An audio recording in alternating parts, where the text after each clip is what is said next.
Hello, this is not your chem tutor, and in this video, I will introduce you into a new topic, and this is about empirical and molecular formula.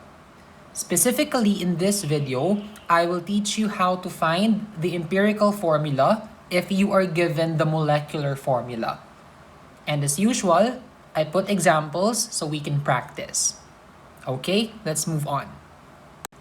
First, we need to know the difference between molecular formula and empirical formula. So molecular formula tells us the actual number of atoms of each element in a compound. I repeat, the actual number of atoms. Now I want you to look at this molecule. This is acetic acid. So let's count the actual number of atoms of each element in acetic acid. So as you can see, there are 2 carbon atoms. So that's C2. There are 1, 2, 3, 4 hydrogen atoms. So that's H4. And there are 1, 2 oxygen atoms. So that's O2. Therefore, the molecular formula of acetic acid is C2H4O2. Now let's move on to empirical formula. Empirical formula tells us the lowest whole number ratio of elements in a compound. So I emphasized here whole number because you cannot have decimals or fractions as the subscripts of the elements. So for example, C.5, H1, O.5. Is this a correct empirical formula? No, because again, it must be whole number. You cannot have 0.5 as the subscript of the element. Another one, let's say C1 half, H1, O1 half. Is this a correct empirical formula? No, because again, it must be whole number. You cannot have fractions as the subscripts of the elements. Now, how do we figure out the empirical formula if we are given the molecular formula? So for example, acetic acid. We know that the molecular formula is C2H4O2. So how do we figure out the empirical formula from that?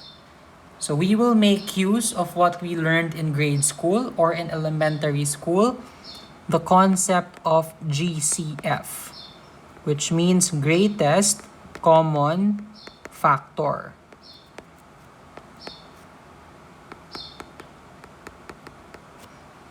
So you look for a number, the largest number that you can divide to 2, 4, and 2.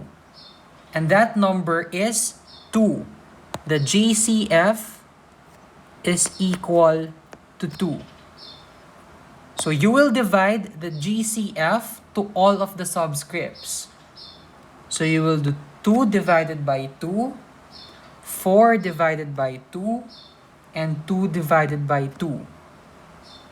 So the formula becomes C1 H2 O1.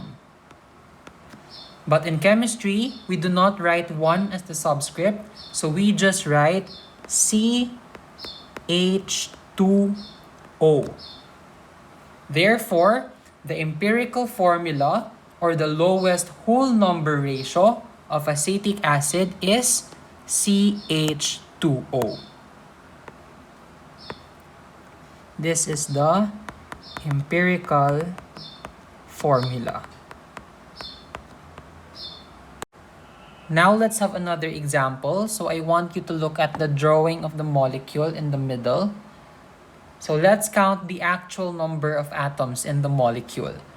So we have 1, 2, 3, 4 phosphorus atoms. So that's P4. Then we have 1, 2, 3, 4, 5, 6, 7, 8, 9, 10 oxygen atoms. So that's O10. So the molecular formula is P4O10. Now, how do we find the empirical formula of P4O10? So again, we figure out what is the GCF, or the greatest common factor. What is the largest number you can divide to both 4 and 10?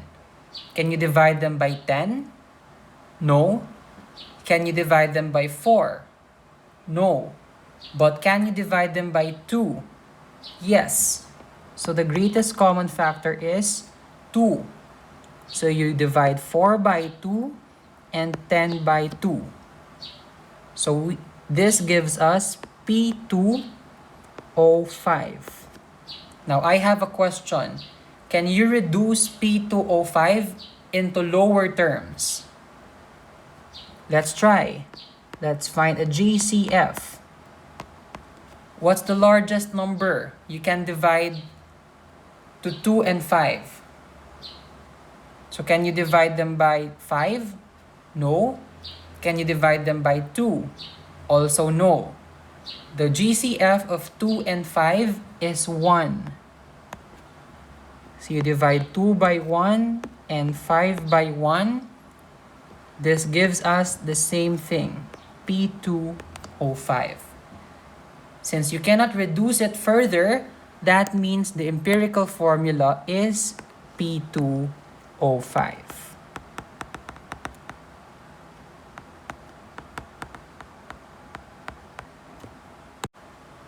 Let's try another example. So what if you are given C3H6? So what is the empirical formula of C3H6? So again, you just find the GCF, or the greatest common factor. What is the largest number you can divide to both 3 and 6? So it's obviously 3. So you can divide 3 by 3, and you can divide 6 by 3. And this gives us C1H2. But we don't write 1 as the subscript, so it's simply CH2. This is the empirical formula. Now, how about H2O2? What is the empirical formula of H2O2? So again, we find the GCF. What's the greatest number, or the largest number you can divide to both 2 and 2? Obviously, it's 2. So you can divide 2 by 2 and 2 by 2. So this gives us H1O1, or simply HO. So the empirical formula is HO. So for our final example, let's have C12H22O11. This is the molecular formula of sucrose, or table sugar. Now, what is the empirical formula of C12H22O11? So I want you to think of the GCF. What is the largest number you can divide to 12, 22, and 11? And I bet you cannot think of any other number but 1. Because the GCF of 12, 22, and 11 is 1. So, this gives us C12H22O11. And this is the empirical formula. So, it is possible that the molecular formula and the empirical formula are the same. That is, if you cannot reduce it further into lower terms, like this example. Okay, I hope you learned something today. Just leave a comment if you have any questions and I would be happy to answer them. Thank you.